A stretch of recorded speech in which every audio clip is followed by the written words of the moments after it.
Hello students, welcome back. आज हम लोग पढ़ने वाले हैं बीएससीबी बिहार बोर्ड 12 के इंग्लिश के प्रोज के सेकेंड चैप्टर को, that is none other than Bharat is my home by doctor Zakir Hussain. देखिए, डॉक्टर जाकिर हुसैन, ये जो प्रोज सेक्शन, मुझे उम्मीद है कि आपने प्रोज का पिछला फर्स्ट चैप्टर भी जरूर पढ़ा होगा। अगर आपने नहीं पढ़ा है तो काइंडली पढ़िए। पोएट्री वाले सेक्शन में, पोएम वाले सेक्शन में जाके पोएम पढ़िए। अलग अलग प्लेलिस्ट्स बने हुए हैं और आप उस प्लेलिस्ट में अपने जरूरत की चीज अपने क्लास वाइज आप इसको ढूंढ सकते हैं। देखिए, थोड़ा सा पेशेंस रखेंगे क्योंकि जो कहानियां, जो प्रोज सेक्शन होता है वो थोड़ा लंबा होता है, लेकिन मैं पिछले चैप्टर की तरह ये कोशिश कर रहा हूं कि कम से कम समय लेते हुए मैक्सिमम इफोर्ट और मैक्सिमम जो चीजें हैं आप तक पहुंचा सकूं। राइट, तो हम लोग आज पढ़ने वाले हैं भारत इज माई होम, मतलब भारत मेरा घर है। और इसके जो राइटर हैं वो है Zakir Hussain. He was doctor Zakir Hussain, doctorate करा था इन्होंने। और ये जो व्यक्ति हैं ये अपने आप में एक पूरा होलसेल पैकेज है भाई। ये नॉलेज के पैकेज हैं। पॉलिटिकल कैरियर इनका कमाल का रहा है और ये अपनी बहुत महत्वपूर्ण भूमिका निभाते हैं भारत के विकास में और भारत के राजनीतिक जो प्रकरण है उनके भीतर। जाकिर हुसैन के बारे में अगर कुछ चीजों को हम लोग समझे तो देखिए, डॉक्टर जाकिर हुसैन बिहार के गवर्नर रहे हैं, फिर ये वाइस प्रेसिडेंट ऑफ इंडिया बने, उसके बाद ये फिर प्रेसिडेंट भी बने। मतलब कमाल का जर्नी देखिए, गवर्नर भी रहे ये, वाइस प्रेसिडेंट भी हुए और प्रेसिडेंट भी हुए, तीनों ही पोस्ट पे ये रहे हैं। इसके अलावा जामिया मिलिया इस्लामिया, जो आपने नाम सुना होगा यूनिवर्सिटी का, इंडिया के टॉप 5 यूनिवर्सिटीज में से है, तो जामिया मिलिया इस्लामिया के ये फाउंडर मेंबर रहे हैं। मतलब he was one of the founder members of JMU, Jamia Millia Islamia. Right, उसके बाद ये हमारे भारत देश के, इनके साथ एक जनरल नॉलेज का भी क्वेश्चन है, ऑब्जेक्टिव क्वेश्चन बिहार बोर्ड में तो आता है, तो थोड़ा इसको समझते चलेंगे। ये भारत के पहले मुस्लिम राष्ट्रपति थे और भारत के तीसरे राष्ट्रपति थे। मतलब ये he was the third president of India and he was the first Muslim president of India. तो भैया, जब ये राष्ट्रपति बने हैं, जब ये प्रेसिडेंट चुने गए हैं, जब ये तीसरे राष्ट्रपति बने हैं, तो उन्होंने अपने शासनकाल के शुरुआत के पहले, मैं चैप्टर को पूरी कहानी आपको याद करा दूंगा, बस 2x पे देखने वाले लोग थोड़ा सा पेशेंस रखें क्योंकि आप पढ़ रहे हैं। ठीक है, हम भी चाहें अगर तो शायरी, नाच गाना, तरह तरह का बकवास ये कर सकता हूं मैं, लेकिन मैं ये नहीं करना चाहता क्योंकि हम बस ये चाहते हैं कि हमारे प्लेटफॉर्म पे इधर उधर बकवास की चीजें ना हो। उसके लिए यूट्यूब पे दुनिया भर के अच्छे से लेके बुरे कंटेंट तक भरे हुए हैं, इंस्टाग्राम पे रील्स बने हुए, तो कम से कम एक ऐसा प्लेटफॉर्म आपको मिले जहां जब आप आए पढ़ने तो आपको लगे कि भैया हमने पढ़ाई किया है, पूरा नट्टी तक ले एकदम ओवरडोज हो गया हम लोग के पढ़ाई का। तो मैं वो डिग्निटी मेंटेन करना चाहता हूं, बाकी चीप पब्लिसिटी करने का कोई इरादा मेरा नहीं है। थोड़ा सा बारीकी से समझेंगे। देखिए, ये तीसरे राष्ट्रपति हैं और इनके पहले जो राष्ट्रपति हैं वो थे डॉक्टर सर्वपल्ली राधाकृष्णन। ओके, अब डॉक्टर सर्वपल्ली राधाकृष्णन जो हैं उनका बड़ा सम्मान है। उन्हीं के बर्थडे के दिन टीचर्स डे मनाया जाता है। चूंकि वो शिक्षक थे, फिर वो प्रेसिडेंट बन गए और उसके बाद भी उन्होंने बच्चों को पढ़ाना जारी रखा।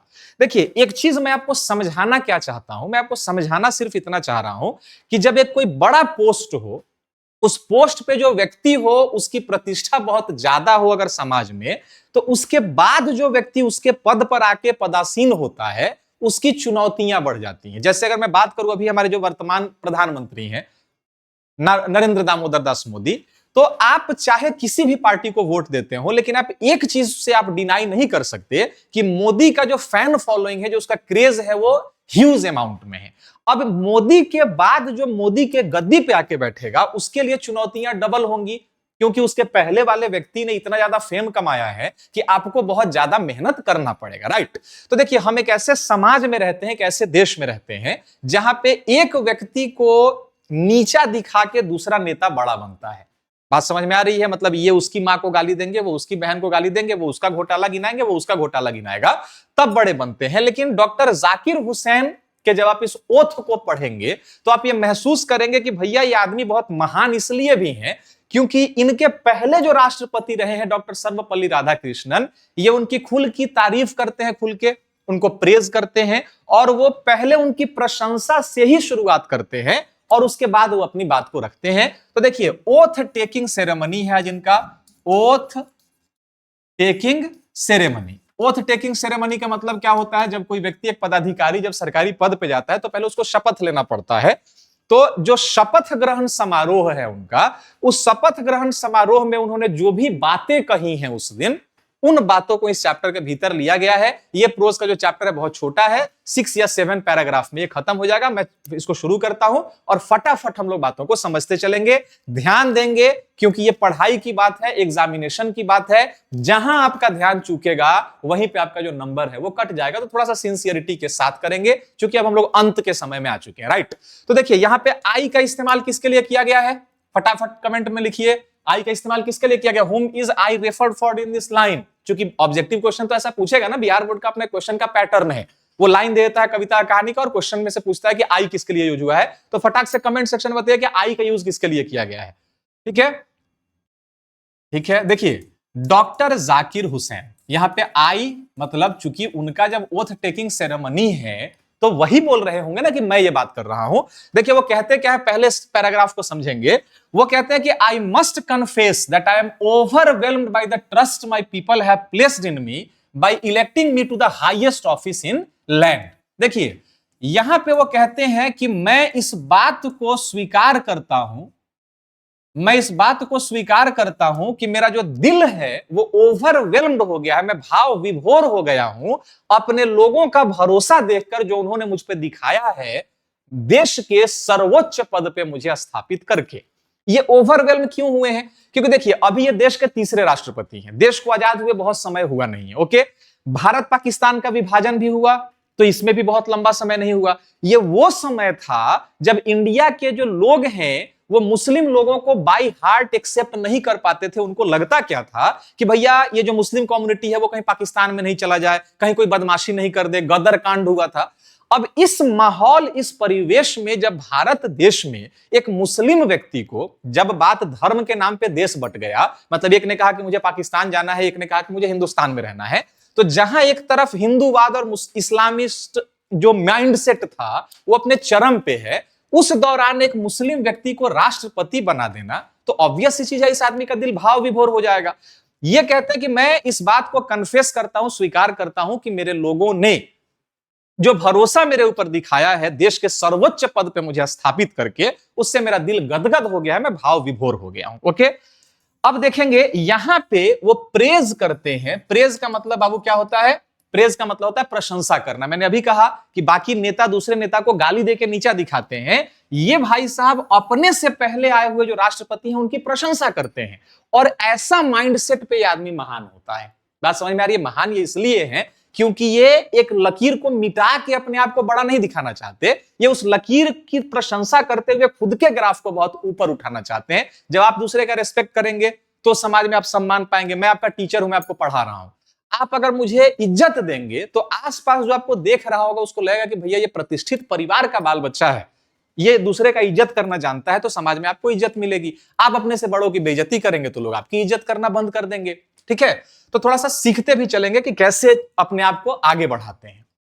सेकेंड पैराग्राफ में कहते हैं, राधा कृष्णन को प्रेज करते हैं, अपने से पहले आए हुए राष्ट्रपति को, सेकेंड प्रेसिडेंट ऑफ इंडिया को। कहते हैं doctor Radhakrishnan brought to the presidency a mental equipment, a degree of erudition and wealth of experience rarely to be found anywhere। उनकी प्रशंसा करते और कहते हैं कि देखो मेरे से पहले डॉक्टर राधा कृष्णन जो राष्ट्रपति थे, वो भारत देश में उन्होंने एक ऐसा बौद्धिक स्तर बढ़ाया है, एक ऐसा अपने नॉलेज, अपने एक्सपीरियंस के धन को जो उन्होंने लोगों में बांटा है, ये रेयर है। वैसा कर पाना किसी और के बस की बात नहीं है। During a lifetime devoted to the pursuit of knowledge and truth, he has done more than probably any other man to bring out and explain Indian philosophical thought and the oneness of all true spiritual values. ठीक है, he has done, whom is he used here? Here he is used for Dr. Sarvepalli Radha Krishnan. ये SRK Shahrukh Khan नहीं है, doctor Sarvepalli Radha Krishnan. उनको वो कहते हैं कि देखिए उन्होंने इतना काम किया है और देश में इतना वननेस की भावना वो लेके आए हैं, वो देश में इतनी एकता की भावना लेकर आए हैं कि वैसा कर पाना और इंडियन फिलॉसफी को उस तरीके से परोस पाना, भारतीय सिद्धांत को परोस पाना, ये बड़ी दुर्लभ चीज है जो राधा कृष्णन ने किया है। ये सबके बस की बात नहीं होती है। He has never lost his faith in the essential humanity of man, and he himself has never seized the champion right of all men to live in dignity and with justice. Doctor Sarvepalli Radhakrishnan ने कभी भी लोगों के भरोसे को तोड़ा नहीं है। उन्होंने मानवता का परिचय दिया है। उन्होंने लोगों को सम्मान के साथ और लोगों को न्याय के साथ जीना सिखाया है। ये सारे सेकेंड पैराग्राफ में किसकी प्रशंसा कर रहे हैं वो प्रशंसा करते हैं अपने से पहले राष्ट्रपति डॉक्टर सर्वपल्ली राधाकृष्णन की, कि भैया मोटा मोटी मैं आपको बता दूं, उन्होंने देश के बौद्धिक स्तर को बड़ा किया, उन्होंने वननेस का काम किया, देश को एक किया, हिंदू मुस्लिम सिख ईसाई सबको बराबर समझा, ह्यूमैनिटी मानवता को कभी ठेस नहीं पहुंचने दी, लोगों को सम्मान और न्याय के साथ जीना डॉक्टर सर्वपल्ली राधाकृष्णन ने समझाया है। ठीक है, यह आपको उनको महानता उनकी दिखाई दे रही होगी आपको। अब वो थर्ड पैराग्राफ में हम लोग आते हैं। थर्ड पैराग्राफ में वो अपना सेल्फ डिक्लेरेशन करते हैं। सेल्फ डिक्लेरेशन मतलब देखिए, पहले वाले में फर्स्ट स्टेंज पैराग्राफ में उन्होंने बता दिया कि भैया उनका दिल भर आया है, सेकेंड में प्रेज कर दिया उन्होंने अपने पुराने राष्ट्रपति को। अब वो यहां अपनी बात कहते हैं और देखेंगे ध्यान से क्या कहते हैं। वो कहते हैं, I can only assure you that I enter this office in a spirit of prayerful humility and total dedication। तो देखिए, मैं क्या करूंगा और क्या नहीं करूंगा ये तो काल के गर्भ में है, ये आने वाला समय बताएगा। अपने से क्या बड़ा बड़ा फेंकना है कि नहीं। तो ये कहते देखिए, मैं क्या करूंगा क्या नहीं करूंगा ये तो आने वाला वक्त बताएगा, but I can assure you, मैं आपको एक चीज सुनिश्चित कर सकता हूं कि मैं इस ऑफिस के भीतर पूरी विनम्रता और पूरे समर्पण की भावना के साथ आया हूं। मतलब जो इंसान विनम्रता के साथ आएगा उसके भीतर कभी घमंड नहीं आएगा, वो कभी किसी को नीचा नहीं दिखाएगा। समर्पण की भावना जिसके भीतर होगी कि मैं देश के प्रति समर्पित हूं, तो मैं घोटाले नहीं करूंगा, मैं अपने खाते में पैसे नहीं रखूंगा, मैं अपने बाल बच्चों के लिए परिवार के लिए सब कुछ नहीं करूंगा, ये देश मेरा घर है, क्योंकि चैप्टर का ही नाम है Bharat is my home, Bharat मेरा घर है। ठीक है, तो कहते हैं कि देखो क्या करूंगा वो समय बताएगा, लेकिन दो चीजें मैं आपको एश्योर कर दूं, आश्वस्त कर दूं कि पूरी विनम्रता और पूरे समर्पण डेडिकेशन की भावना के मैं साथ आया हूं। Okay, I have just taken oath. Oath का मतलब होता है बाबू शपथ। I have just taken oath of loyalty of the Constitution of India. It is the constitution of comparatively new state which its free citizen have for the first time in history given to themselves। देखिए, मैंने अभी भारत के संविधान का शपथ लिया है, कसम खाया है कि मैं इसके प्रति लॉयल रहूंगा, मैं इसके प्रति वफादार रहूंगा। और यह चूंकि एक नया देश है। नया देश कैसे? देखिए, देश तो बहुत पुराना है, नया देश मतलब आजादी अभी नई नई मिली हुई है, तो लोगों को उस आजादी में ढलने में थोड़ा समय तो लग ही जाएगा। एकाएक जादू की छड़ी तो है नहीं कि ऐसे गिली गिली छू और देश के लोग सुधर जाओ और देश के लोग सुधर जाएंगे, ऐसा तो कभी नहीं होगा। तो नया राज्य है, मैं इस राज्य को और बेहतर बनाने में अपना योगदान निश्चित रूप से निभा दूंगा। क्लियर है यहां तक बात? जो भी आपको डाउट होंगे वो काइंडली कमेंट सेक्शन में लिखते चलिए। चैप्टर ओवर होने के बाद मैं कमेंट में आपको रिप्लाई करूंगा, टीम पूरी रिप्लाई करेगी। और टेस्ट सीरीज जो भी हो रहे हैं ग्रामर के, पोयम के, प्रोज के, उसको काइंडली टेस्ट सीरीज को आप लोग कंटिन्यूटी पे ज्वाइन करते रहिए। ओके, इट इज द, इस लाइन को आप ध्यान से देखेंगे, यहां से क्वेश्चन निश्चित रूप से बोर्ड में पूछता है, ना पूछे तो उसका जिम्मेदार मैं होऊंगा, मैं आपको बता रहा हूं। यहां देखेंगे, it is the young state of ancient people who through the long millennia and through cooperation of diverse and ethnic element have striven to realize timeless absolute values in their own peculiar way। इस line को समझिए, ये पूरा नए लोगों का, ठीक है, या देखिए दो वर्ड है बाबू, कॉन्ट्राडिक्टरी वर्ड है, यंग स्टेट और एंशिएंट पीपल। ये पुराने लोगों का नया देश है। अब ये बात थोड़ा सा कॉन्ट्राडिक्टरी है, पुराने लोगों का नया देश का क्या मतलब हुआ ये समझेंगे। देखिए, पुराने लोगों का नया देश मतलब देश जो है वो पुराना है, भारत की सबसे पुरानी, दुनिया की सबसे पुरानी सभ्यता भारत की सभ्यता है, तो सभ्यता पुरानी है लेकिन जो संविधान है वो नया है। मतलब भारत, अब जैसे मान लीजिए कि एक छोटा सा शहर है, ठीक है, छोटे से शहर में ट्रैफिक लाइट्स जगह जगह लगने लगी, तो भैया ये शहर पुराना है लेकिन जो ट्रैफिक लाइट है वो तो नया है। अगर तुरंत ट्रैफिक लाइट लगते लोग के ऊपर फाइन मारना शुरू कर दिया जाए तो आप बुरा मत मानिएगा, लेकिन पता चलेगा कि पूरा का पूरा शहर ही फाइन के चपेट में आ जाएगा। तो चूंकि नियम कानून नए हैं, तो सरकार कानून क्या करता है, थोड़ा सा लूज व्यवस्था कर दिया था कि भैया सब इसको एडॉप्ट कर लें, सब इसमें जीना सीख लें, उसके बाद फिर हम लोग फाइन मारना शुरू करेंगे, राइट। तो राइटर ये कहते हैं अपने स्पीच में कि ये पुरानी सभ्यता के लोगों का नया देश है, जिन्होंने कोऑपरेशन की भावना से हजारों साल में अपने इस देश को यहां तक पहुंचाया है। I pledge myself to the service of those values, मैं शपथ लेता हूं कि उन संस्कारों, यहां वैल्यूज का मतलब संस्कार, ठीक है, मैं शपथ लेता हूं कि भारत के जो प्राचीन से प्राचीन संस्कार हैं, मैं उनकी रक्षा करूंगा और मैं सब चीज को लेके तब आगे बढ़ूंगा। For though some concrete realisation of a value may become inadequate with the change of circumstance, the value remains eternally valid and presses for newer and fresher realization। तो देखिए, देश का मैं विकास तो करूंगा, देश को आगे तो मैं बढ़ाऊंगा, लेकिन जो देश के वैल्यूज हैं, जो हमारे कोर वैल्यूज हैं, मतलब जैसे हम लोग हिंदू मुस्लिम सिख ईसाई जैसे साथ में मिलके रहते हैं, तो मैं कोर वैल्यूज को डिस्टर्ब नहीं करूंगा। भारत के जो संस्कार हैं वो वैसे ही रहेंगे और देश में मैं नए नए आयाम, नई नई चीजों को जोड़ता चलूंगा। The past is not dead and static, यहां स्टैटिक का मतलब है बाबू ठहरा हुआ, ठहरा हुआ। The past is not dead and static, it is alive and dynamic and is involve in determining the quality of our present and the prospect of our future. थोड़ा तोड़ तोड़ के इस लाइन को समझते हैं, हड़बड़ाहट की कोई बात नहीं है, क्योंकि यही पढ़ना है ना भैया, इसी में से 3 नंबर 4 नंबर का सवाल तो आएगा। तो the past is not dead and static, हमारा जो भूत है, हमारा जो शानदार इतिहास है, मतलब महाराणा प्रताप का इतिहास, पृथ्वीराज चौहान का इतिहास, शिवाजी का इतिहास, संभाजी का इतिहास, वो मरा नहीं है। Our past is not dead and static, हमारा जो शानदार इतिहास है वो मरा नहीं है, हमारा शानदार इतिहास अभी भी जिंदा है और उतने ही जोश खरोश के साथ आगे बढ़ रहा है। मतलब हम जो शानदार जो लोग थे, हमारा जो इतिहास है, that is not dead, that is not static, we are alive and we are dynamic. हम लोग, हमारी सभ्यता मरी नहीं है, हमारा शानो शौकत ताकत मरा नहीं है, हम लोग जिंदा हैं और आज भी पूरे जोश में हैं। ओके, आगे कहते हैं अगले पैराग्राफ में, पैराग्राफ नंबर 4 पे, द प्रोसेस, ये इसका सबसे वेरी वेरी इंपॉर्टेंट पैरा है। ये इस पूरे पैरा को ध्यान से समझेंगे, ध्यान दीजिए। The process of its constant renewal is Indeed the process of growth of national culture and national character. देखिए, अगर भारत के विकास को आप चाहते हैं, आप चाहते हैं कि भारत का विकास हो, तो भारत का विकास जो होगा उसमें हमारी संस्कृति, उसमें हमारा कल्चर, आपने पिछले चैप्टर को पढ़ा होगा, इंडियन सिविलाइजेशन एंड कल्चर, जो पिछला चैप्टर अगर आपने नहीं पढ़ा तो काइंडली प्लेलिस्ट में जाके पढ़ लीजिए, इंडियन सिविलाइजेशन एंड कल्चर।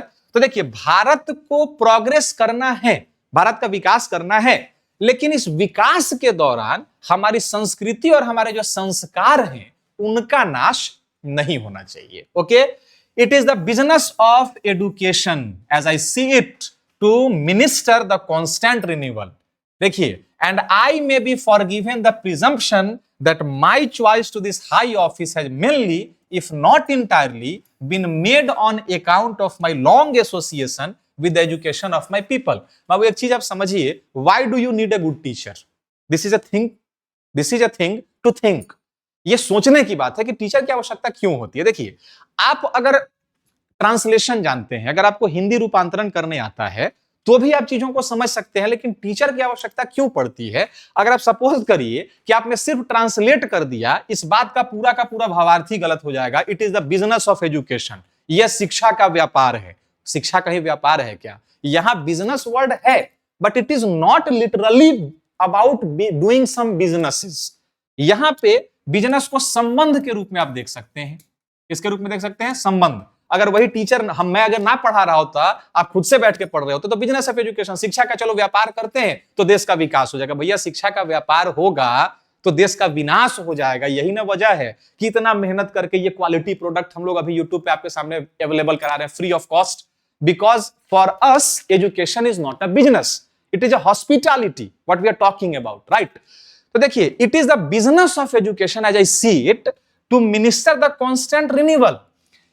शिक्षा, देश का जो विकास है उसका सीधा संबंध शिक्षा से है। मतलब शिक्षा का विकास होगा तो देश का विकास होगा। सब शिक्षित होंगे, सब जागृत होंगे, सब अपने अधिकारों को समझेंगे तो देश ऑटोमेटिकली आगे तरक्की के रास्ते पे निकल पड़ेगा। And I may be forgiven to presumption that my choice to this high office has mainly, if not entirely, been made on account of my long association with the education of my people। और मेरा भी यह मानना है, मैंने भी अभी तक जो समय बिताया है, जो एक्सपीरियंस मैंने गेन किया है, मैंने उसमें यह पाया है कि भैया अगर देश शिक्षित होगा तो देश का विकास होगा। I maintain that education is a prime instrument of national purpose and that quality of education is inescapably involved in the quality of nation।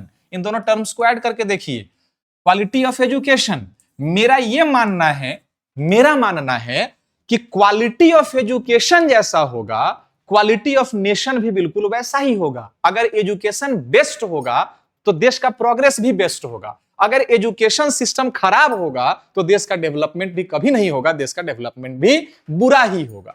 Okay, आगे कहते हैं पैराग्राफ नंबर 5 में, मैं therefore pledge myself to the loyalty of our past culture from whosoever it may have come and by whomsoever it may have been contributed। तो मैं शपथ लेता हूं, शपथ याद रखेंगे कि उन्होंने क्या क्या कसम खाया है।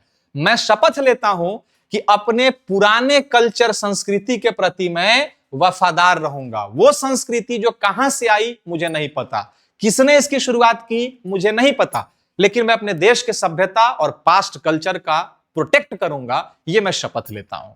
आई place myself to the service of totality of my country's culture. मैं शपथ लेता हूं कि अपने देश के संस्कृति के संपूर्णता को बनाए रखूंगा। मतलब मेरे देश की जो संस्कृति है, जो भारत की सभ्यता है, वो संपूर्ण है, वो कंप्लीट है, मैं उसको मेंटेन करके रखूंगा, मैं ऐसी कसम खाता हूं। I place my loyalty to my country irrespective of religion, language। I pledge myself to work for its strength and progress and for the welfare of its people without distinction of caste, color and creed। जहां जहां समझने की चीजें मैं घेरता चल रहा हूं। मैं शपथ लेता हूं कि मैं अपने देश के लोगों के प्रति वफादार रहूंगा, धर्म और भाषा से परे हटकर। मतलब आप हिंदू हैं कि मुस्लिम हैं, मुझे उससे कोई फर्क नहीं पड़ता। मैं मुस्लिम हूं, लेकिन मैं सिर्फ मुसलमानों का राष्ट्रपति नहीं हूं, मैं पूरे देश का राष्ट्रपति हूं, राइट। तो मैं शपथ लेता हूं कि मैं धर्म और भाषा से परे हटकर लोगों की सेवा करूंगा। I place myself to work for its strength and progress and the welfare of people without distinction of caste, colour and creed. मैं शपथ लेता हूं कि मैं देश के विकास का काम करूंगा, अपना सर्वस्व योगदान दूंगा, जाति, धर्म, रंग और समुदाय से परे हटकर। सबका साथ, सबका विकास, ये बातें हो रही हैं।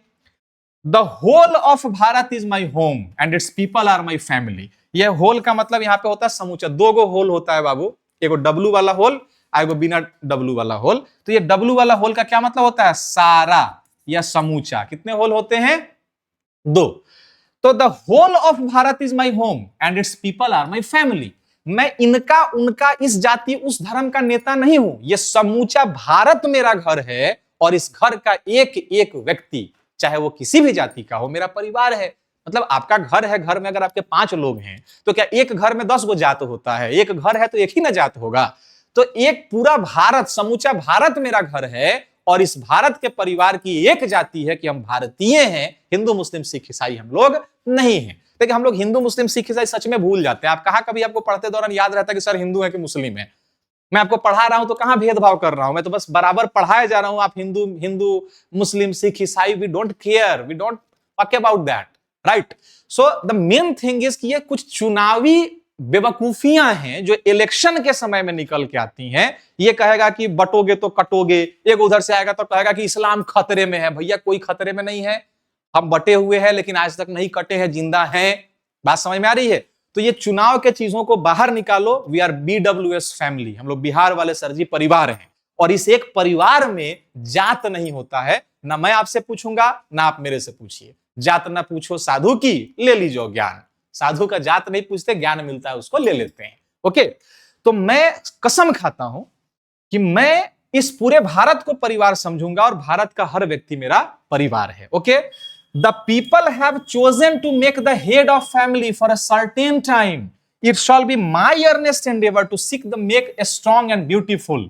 देखिए, इस देश के इस परिवार के लोगों ने एक शॉर्ट टर्म सर्टेन टाइम के लिए मुझे परिवार का मुखिया बनाया है। सर्टेन टाइम मतलब राष्ट्रपति बने हैं तो 5 इयर्स का ही ना उनका शासनकाल होगा।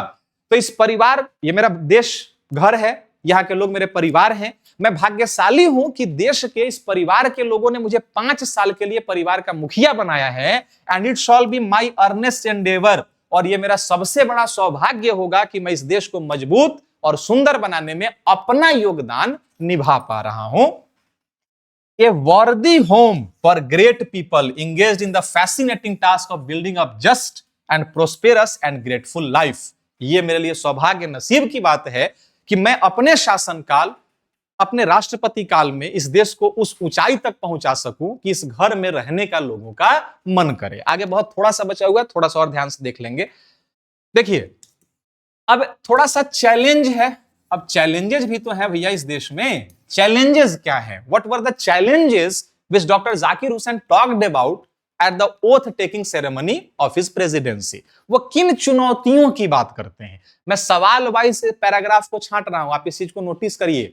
हर पैराग्राफ में अपना एक सवाल छुपा हुआ है, और सवाल अगर आ जाए तो उसको कैसे एक्सप्लेन करें, लॉन्ग आंसर का क्वेश्चन का आंसर कैसे लिखें, ये चीजें आप सीखते चलिए। So what were the challenges, वो किस चुनौतियों की बात करते हैं?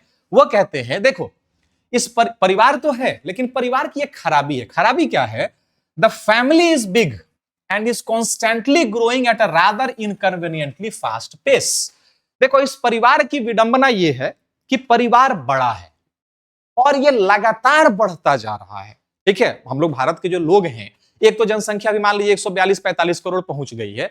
क्या अभी हम लोग बैठे हुए हैं, आप जितना देर में आप क्लास कर रहे हैं उतना देर में लगभग 250 से 300 बच्चे पैदा हो गए होंगे। ये भारतीय लोग हैं, हम लोग कर सकते हैं, वी कैन डू इट। हमारे यहाँ ऐसा ही होता है। ठीक है, चाइना था 200 साल 100 साल से चुट्टा को एक बात का घमंड हो गया था, दुनिया का सबसे बड़ा जनसंख्या, दुनिया का सबसे बड़ा जनसंख्या। भारत देश में 1 साल के लिए लॉकडाउन लगा, वार रेलाई किया कि 1 साल के लॉकडाउन में 100 साल का हिसाब बराबर करके रख दिया, घमंड तोड़ दिया चाइना का। हमारे यहाँ ऐसा ही होता है भाई, कोई काम नहीं है, चलो बच्चा पैदा कर लेते हैं। घर पे रह रहे हैं, ड्यूटी व्यूटी जाना नहीं है, चलो बच्चा पैदा कर लेते हैं।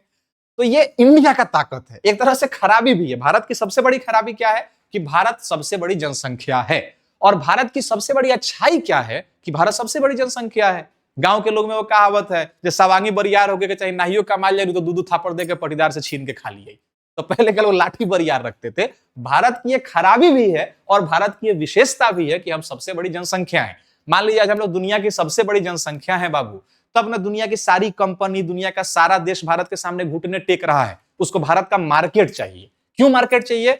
क्योंकि भैया भारत का मार्केट अगर बंद हो जाएगा तो उनकी अर्थव्यवस्था खत्म हो जाएगी। तो एक तरह से अच्छी चीज भी है और एक तरह से बुरी चीज भी है। ठीक है, तो ये कहते हैं the family is big and is constantly growing at a rather inconveniently fast pace. Pace का मतलब होता है गति। देखो, परिवार की खराबी क्या है? कि परिवार बड़ा है और लगातार तेज गति से बढ़ता चला जा रहा है। We shall each one of us have to participate unsparingly in building its new life, each of his own way. हम सभी को अपने अपने औकात भर, शक्ति भर इस देश को आगे बढ़ाने में योगदान देना पड़ेगा।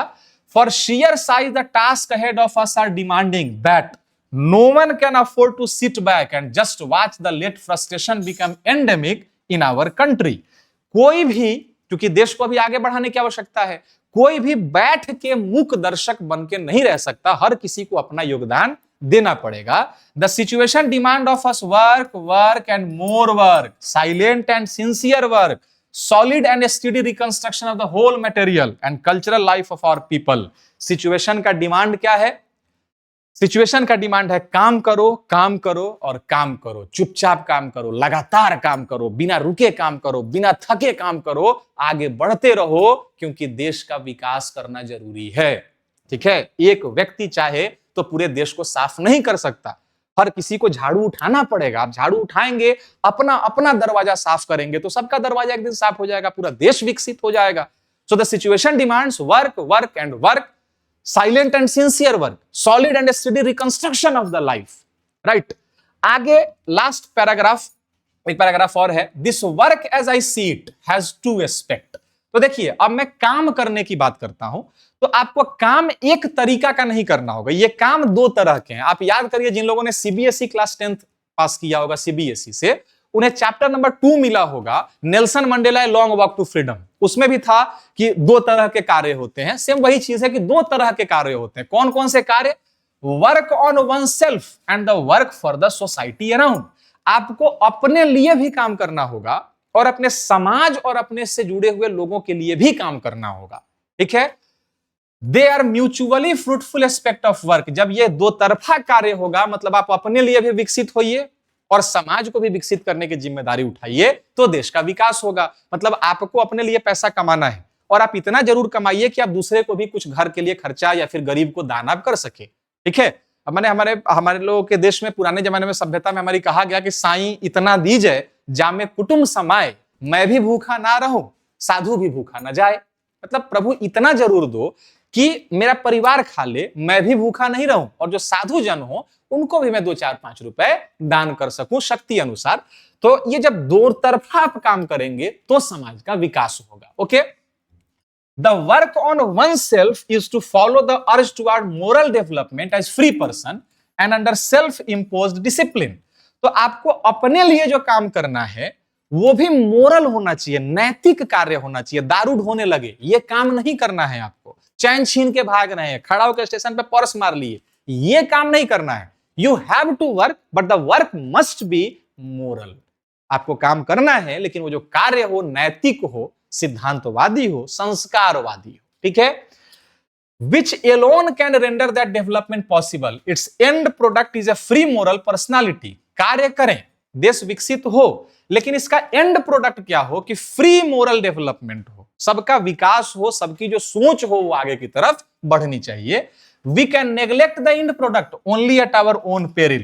This end product cannot sustain itself without seeking and exercising itself to bring about the approximation of the society to which it is privileged to serve a better, juster and more graceful way of life. देखिए, and product से हमेशा डरना है। And product देश में क्या होना चाहिए कि मैं ऐसे कार्य करूं, आप ऐसे काम करें, हर कोई ऐसा काम करे, कि एंड प्रोडक्ट तो यही होना कि भैया देश आगे बढ़े। ठीक है, अगर आपके कार्य से देश आगे बढ़ रहा है, मेरे काम से अगर देश आगे बढ़ रहा है, हमें देश को बढ़ाने के लिए बहुत धक्का नहीं मारना है।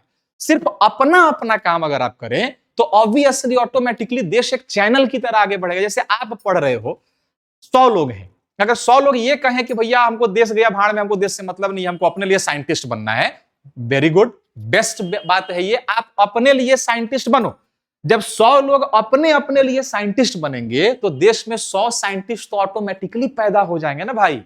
बात समझ में आ रही है? आप अपने लिए पढ़ के इंजीनियर बन जाओ, सबसे बड़े इंजीनियर बनो, दुनिया के सबसे बड़े इंजीनियर। तो दुनिया के सबसे बड़े इंजीनियर बनोगे तो इंडिया में दुनिया का सबसे बड़ा इंजीनियर पैदा हो तो गया। हमारे इन डॉक्टर जाकिर हुसैन को 1963 में भारत रत्न से सम्मानित किया गया था। भारत रत्न से सम्मानित किया गया था। क्या इस भारत रत्न को उन्होंने पैसे से खरीदा था? नहीं, उन्होंने अपना काम इतने ईमानदारी से किया कि भारत को खुद दिखने लगा कि ये रत्न है। ठीक है, भारत को दिखा कि ये रत्न है तो भारत ने उनको भारत रत्न दे दिया। आप अपना काम ईमानदारी से करो, बोर्ड को दिख जाएगा कि आपने ईमानदारी से पढ़ा है और आपको मार्क्स मिल जाएगा। मैं अपना काम ईमानदारी से कर रहा हूं, मैं पढ़ा रहा हूं अपना पूरा जान लगा के, आपको दिख रहा होगा कि रवि रोशन सर अच्छा पढ़ा रहे हैं, लाइक तो ऑटोमेटिकली मिल जाएगा, सब्सक्राइब ऑटोमेटिकली हो जाएगा, शेयर तो आप खुद से कर देंगे अगर नियत साफ है तो। Okay, the individual can not grow in full perfection without a corresponding advance to the collective social existence. अगर आप सिर्फ अकेला आगे बढ़ना चाहो तो आप अपने फुल हाइट पे नहीं बढ़ सकते जब तक समाज का योगदान आपके साथ नहीं हो। ठीक है, let us resolve to get wholeheartedly engage in those two aspect of work, individual and social. तो आइए हम लोग अपने पूरे दिल से इन दोनों स्तर पे कार्य करने की ठान लेते हैं। अपने लिए भी कार्य इंडिविजुअल और सोशल वर्क भी हम लोग करेंगे। लास्ट पैराग्राफ में बहुत ध्यान देंगे, बहुत छोटे छोटे पैराग्राफ्स हैं। अगर आपने भैया लाइक वाइक नहीं किया है तो यार बोलते बोलते अब तो ऑसोफेगस गर्म हो रहा है, अब तो लाइक मार दो यार, शेयर कर दो दूसरे लोगों को।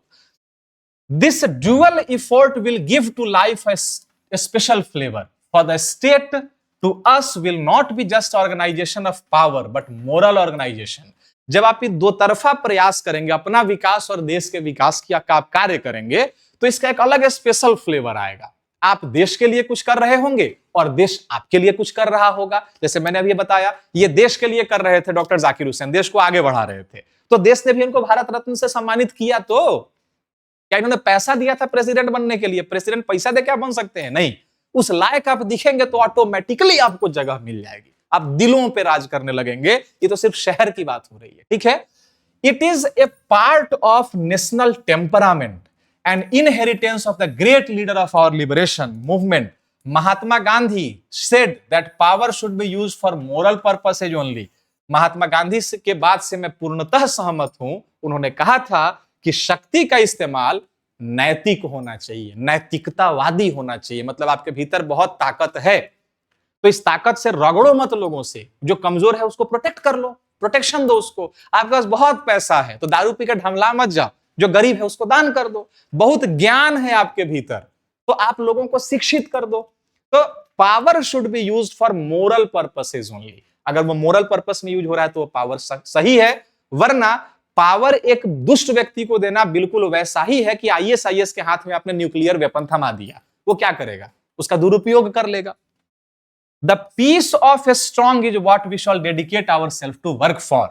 ठीक है, शक्ति का इस्तेमाल शांति के लिए होना चाहिए। अगर आपके भीतर शक्ति का मतलब अब यहां सिर्फ बाहुबल की बात नहीं हो रही, मतलब मेंटल, इकोनॉमिकल, फिजिकल, कोई भी आपके भीतर पावर है तो आप शांति लाने की कोशिश करिए, देश के विकास में हिस्सेदारी निभाइए। Last paragraph, I have full faith in my people. मुझे अपने लोगों पे पूरा भरोसा है that they will bring forth the energy requisite for a satisfactory performance of this dual task। मुझे अपने देश के लोगों पे पूरा भरोसा है कि मेरे देश के लोग इस दोनों ही स्तर पर, मतलब work for oneself and work for the society, इन दोनों ही स्तर पर खरे उतरेंगे, अपना मेहनत करेंगे। And it shall be my privilege to contribute my share to the enchanting enterprise. और ये मेरा सौभाग्य होगा कि मैं अपने देश के विकास में अपना योगदान कर पाऊंगा। ठीक है, तो अब सारी चीजें बिल्कुल क्रिस्टल क्लियर हो गई होंगी। अगले चैप्टर नंबर 3 के लिए हम लोग मिलते हैं कल। Thank you so much.